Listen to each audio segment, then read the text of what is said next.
Welcome to MTC Creative Kitchen, where he bakes, creates delicious dishes, and blend refreshing juices.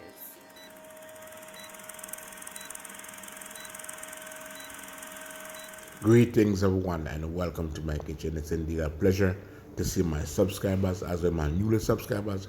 Thank you all for coming. Now, for today on the menu, I'm going to cook up some steamed vegetables along with food, and that includes saltfish along with the steamed vegetables, and the food would have been dumpling, yam, and pumpkin. Now, guys, this is something worthwhile watching, and you do not want to miss this, so stay tuned, and I'll be right back.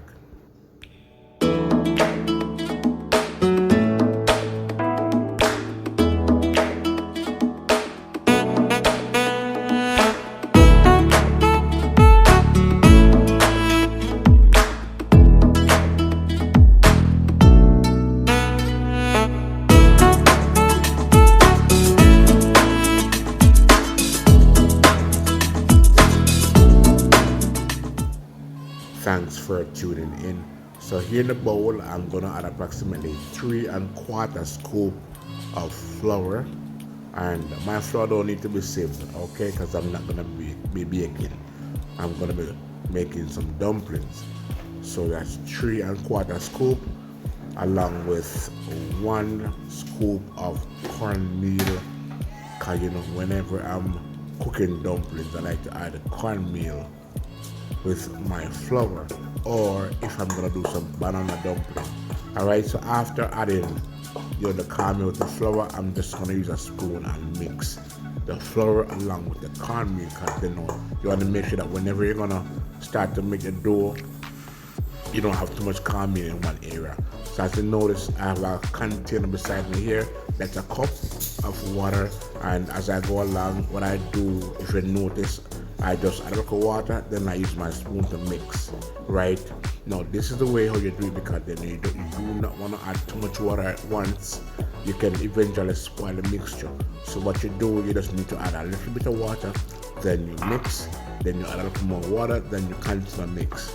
You know what I mean? You want to continue the same steps until the dough is firmly formed, right? And as I said before, if you notice how I'm using the spoons, after I reach a certain part where I mix the dough with the spoon, what I'll do is to take the spoon out and then go into my hands, and then I'm gonna continue the same steps until I'm complete mixing the dough. Now just observe on how I do it. You know, I mean, most people may probably do it differently from how I do it, but this is just how I do it. At first, I like to use a spoon and just, mix it out. And then after I'm done with the spoon, then I just go into my hands and complete the rest.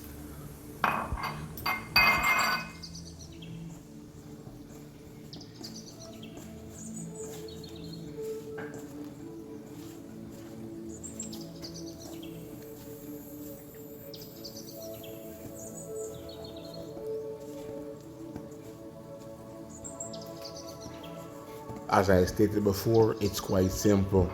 You do not want to add too much water when you're mixing the dough. Just add a little water, then you mix, then add a little more water, then you mix, right? I mean, it's quite simple, right? Now, just imagine if you don't have as much flour and then you spoil it. What happens then, right?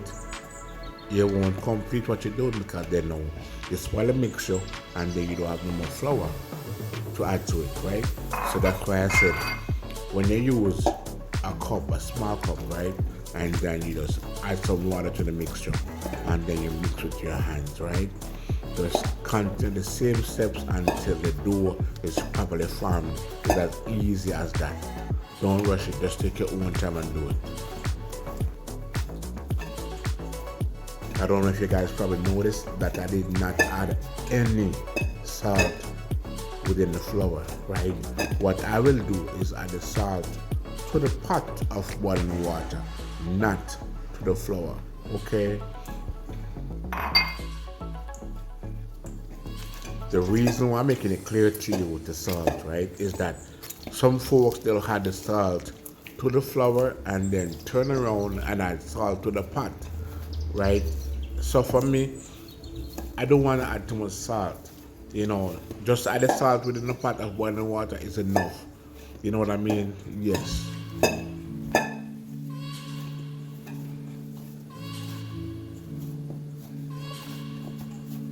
Now the dough is almost complete. I'm just ensuring it's properly kneaded.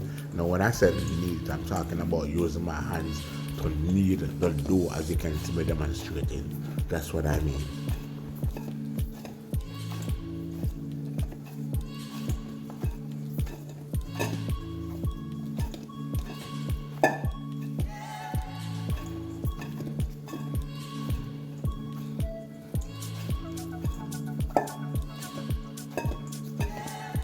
Now the dough is complete, and check this out. Now I'm just showing you what it looks like when it's properly kneaded, guys. If you notice, there is no lumps within the dough here as I'm demonstrating to you, and this is just how you need it to be. Alright, so it's properly kneaded, so I'm just gonna farm it back and then allow it to rest. The water has now reached its boiling point, so I'm gonna go ahead and make my dumplings. So just observe on how I do so. I go ahead and use both hands and just squeeze up the dough and get it in a long shape, and then I'll just pinch it off from the top, because I am going to make my dumplings on normal size. So this is just how I do it, right? So I squeeze it, then I pinch off a little piece from the top like so, then I place it in the container, and I'm gonna continue to do this until I'm through pinching off the dough. And as soon as I am finished doing this, then what I'll do, I'll just take a piece of the dough from within the bowl, and I'll just show you on how I make my dumplings. Alright, so I've reached a point where I'm gonna make my dumplings. Now, everyone makes their dumpling differently, right? But this is how I do mine. You know what I mean? And even though we do it differently, the dumplings do turn out the way we expect it to be, right? So this is just how I need mine, right? Now, look at this, guys. Look at the finished result. This is how I make my dumplings. And my dumplings are not big like cartwheel. They're like normal sized dumplings, all right? And this may take some time, based on the amount of dough that I pinch off and place within the bowl. So just continue to watch as I finish making my dumplings from the dough.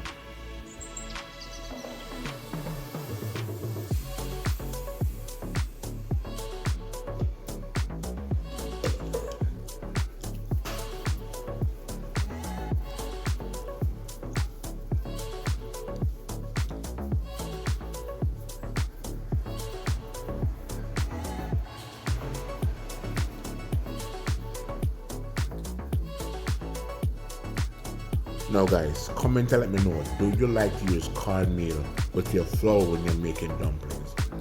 Or do you rather to use green bananas and grate it and add it to your flour and make your dumplings? Or do you rather use cassava? So just let me know.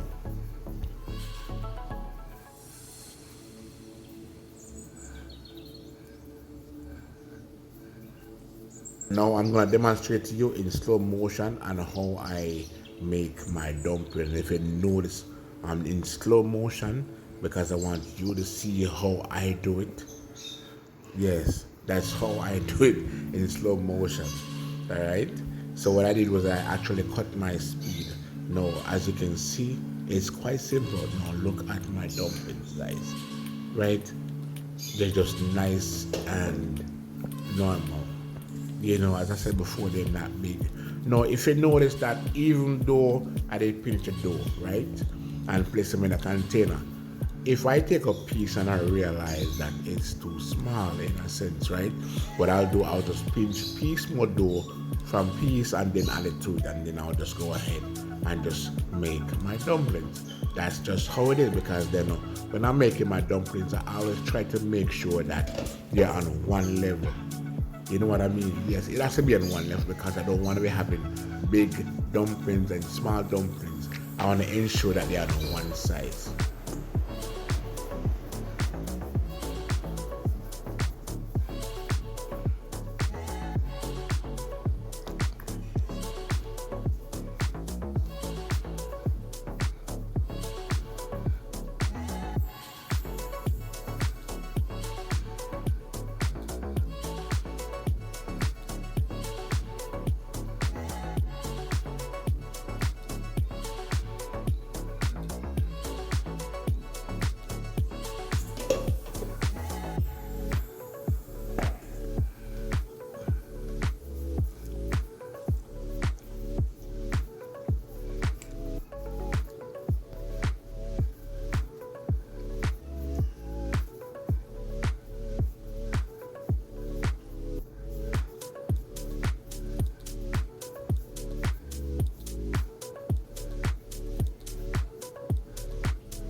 Now guys, if you like what you're seeing so far, just let me know.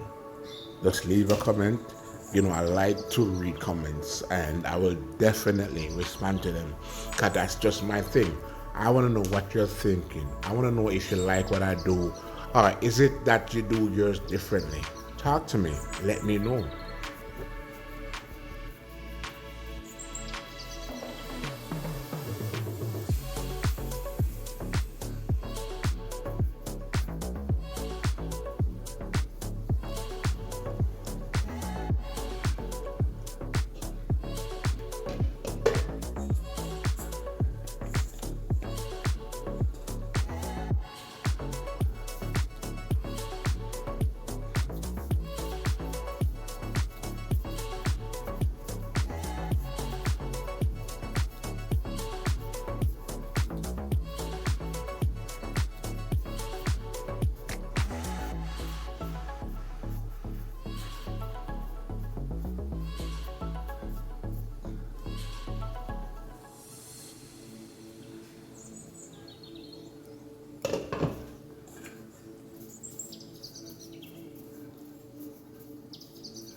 The dumplings are almost complete, just a few more to go, so please bear with me until I'm finished.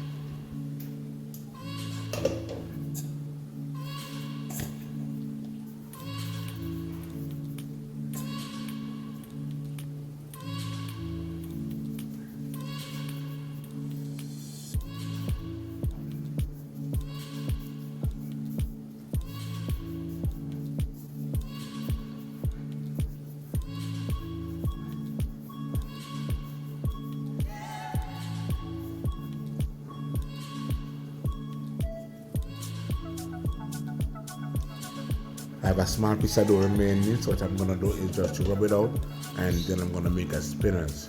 You know, yeah, it's not gonna be like the regular dumplings, it's just gonna be long. So I'm just gonna add that in the pot as well. So yes, as you can see, all the dumplings are placed within the pot.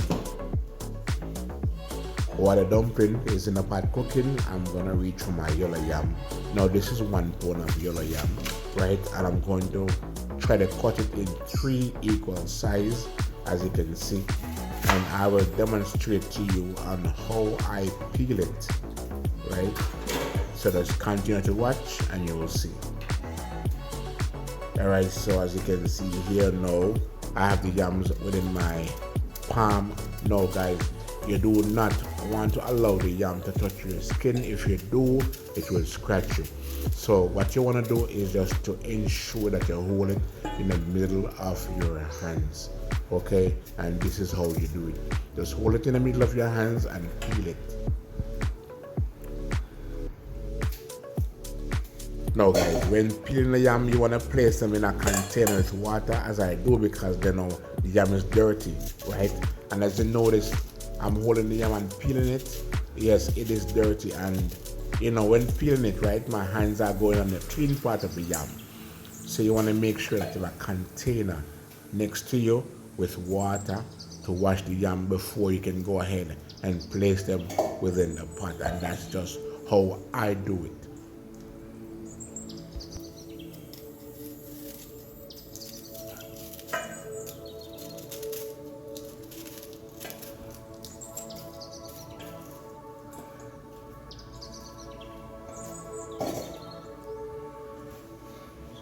Now here's the result after washing off the yam. Now guys, as you can see, my yams are nice and clean.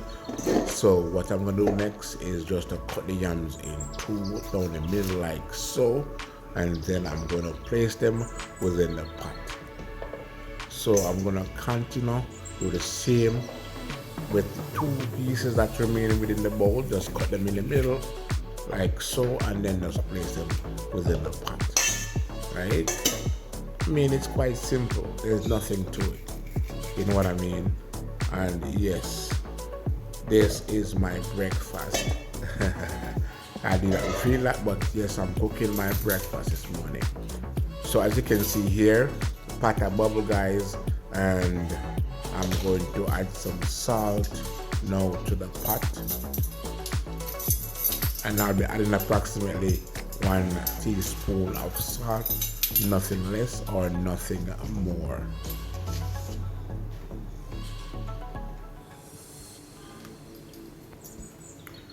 Now, after adding the salt, I don't need to stir it because the water is boiling. So, with the water boiling, it will do all the stirring it needs to do with the salt. So I'm covering the pot, but then I'm not going to cover it fully because then now, if I do cover it fully, it will boil over. And I don't want the water to boil over on the stove. You know what I mean? So to avoid that, I'm just going to, kind of crack it in a sense, not to allow the water to boil exceedingly and run over on the stove.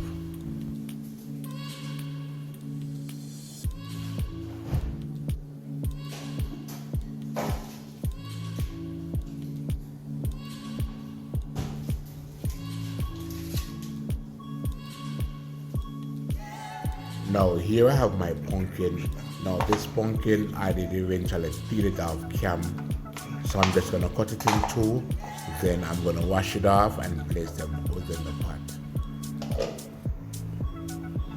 Now the thing is, when you're cooking pumpkin, guys, right? You do not want to place them at the same time when you put the food within the pot because the pumpkin, it doesn't take much time to cook. Now here are a piece of saltfish that I have soaking from morning, and I mean from early this morning. You don't like any good chef, we like our steamed vegetables, right? So here I have one cabbage, and this cabbage will be approximately 1.5 pounds. So what I'm gonna do is just to use my knife and cut out this piece right here in the middle. And guys, when you're doing so, you want to make sure that you be careful not to put too much pressure on the knife because it can slip and slide through and cut you on the hand. So you want to be careful in doing this. As for me, I know what I'm doing, so I'm always being careful. So I'm just gonna go ahead now and just cut up the cabbage. As you can see, I mean, there's nothing to it. It's quite simple. I mean, anyone who knows how to cut up cabbage can just, do your thing. We all do it differently, but as for me, I just like to do it this way.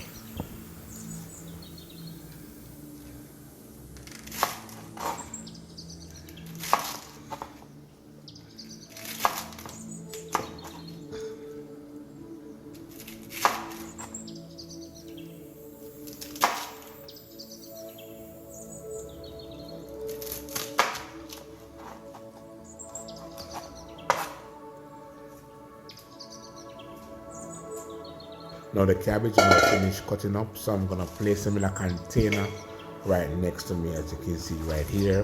So after I finish placing the cabbage in a container, I'm gonna get a stalk of pak choy, and I'm gonna also, cut it up and place it within the container. So as you can see, I'm just gonna cut the top off of it, and then I'm gonna place a few leaves together like so, and then I'm just gonna slice it up. Now I'm not gonna cut these too big. I'm just gonna cut them at a regular size. You know what I mean? Yes. So just continue to watch as I do so.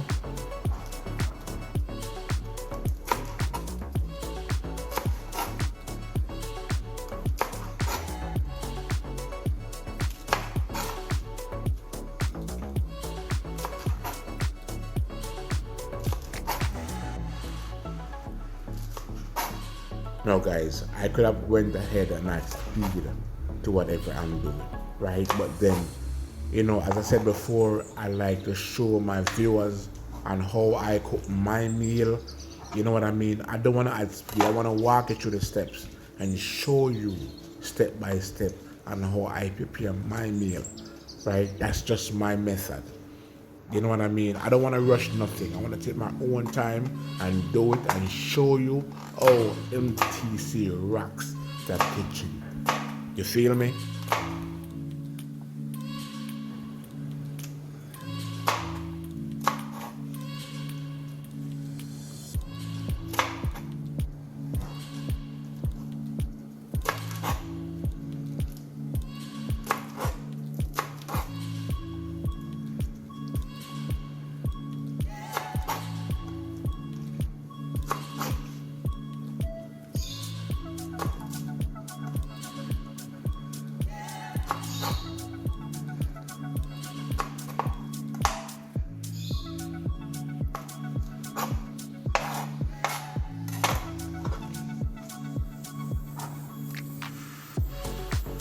After I finish cutting up all the vegetables and place them in a bowl, I'm just gonna add some salt to it because they know I'm going to wash my vegetables, right? And that's how I do it. I place some salt on it, then wash it off. Now here's a saltfish that I placed to soak. I'm just now using a knife to scale off the scale from off of it. Alright, now this saltfish was washed off first thing first, and then I place it in a container with water and allow it to soak for a couple of hours because then I want to reduce the salt from the saltfish. You know what I mean? Because then now I'm gonna pinch up the saltfish and add it to my vegetables. Alright, and just to let you know that even though I'm actually using a knife to scale off the scale, I'm also taking a bone from the side as well, right? So I mean, it's quite easy. There's nothing to it. All I want to do is just take it one time and then just break up the saltfish like so, and take out the middle bone. Remember, it's not cooked. It was placed to soak, right? I do not want to cook the saltfish. If I cook the saltfish, it's going to reduce the salt too much, and that's what I don't need. And that's just how I do it too whenever I'm making my saltfish fritters. I normally soak the saltfish. I do not cook it. But then for you, if you have an issue with salt, you can go ahead and boil your saltfish if you want to. But for me, I don't need to boil it. All I need to do is just place it to soak.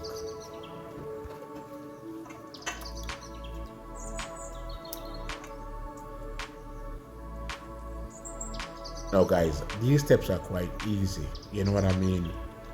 And if you notice, I'm taking up the skin from off the saltfish, then I just break it apart. And I'm not gonna break them too big, I'm breaking them to reasonable sizes as you can see. And I mean, it's quite simple by taking up the skin from off the saltfish and just break them. Now you can cut yours if you want to. If you don't have the strength in your hands to break it apart, you can just go ahead and use a knife and just cut it to your suit. I'm almost finished pinching up the saltfish and place them in the container right next to me here. I am going to check to see if there's any more within the bowl here. And as you can see, I have a main bone here that has some saltfish on it. So I'm just pinching them off, and then I'm gonna place them in the bowl, and then that should be it for now. Here I have the vegetables within the pot on the stove, and that is a cabbage with the pak choy, carrots, and I also put the saltfish within the pot. So I'm just gonna add some seasonings, and that is some onion, scallion, bell pepper, scotch bonnet pepper, and a few cloves of garlic.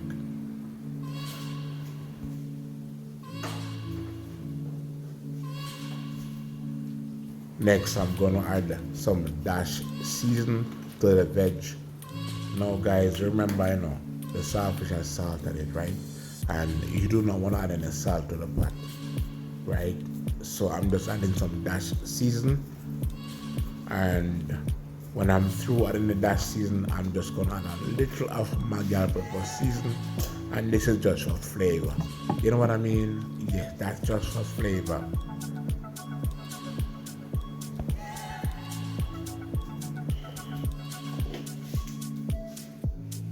After adding all the seasoning within the pot, I'm gonna go ahead and add some butter. No, I'm not gonna add too much butter, just a small amount, just to steam the vegetables.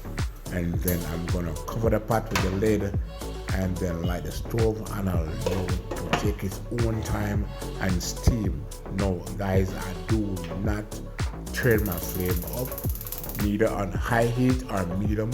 I turn my flame down and allow my veg to steam.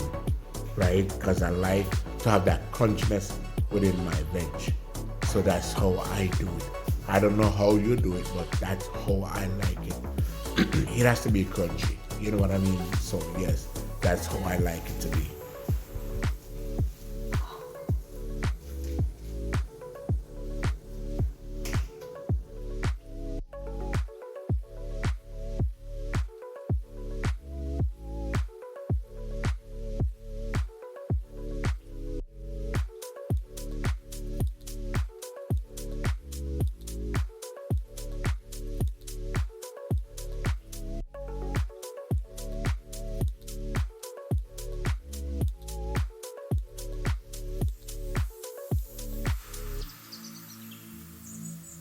Now I'm gonna allow my veg to steam for the next 8 to 10 minutes. You understand me? And as I said before, it's on low flame, so it's gonna take its own time, spring its own water, and take its own time and steam. You know what I mean? The only thing I'm gonna do is just to, use my wooden spoon and go in and stir. You know what I mean? Because then remember that the saltfish is within it, so I wanna make sure that I don't have too much saltfish in one area. I'm gonna use a wooden spoon and a spoon and just stir as I go along while it's steaming on low flame. Remember now guys, low flame, not medium heat or high heat, low flame. You wanna make it take its own time and steam.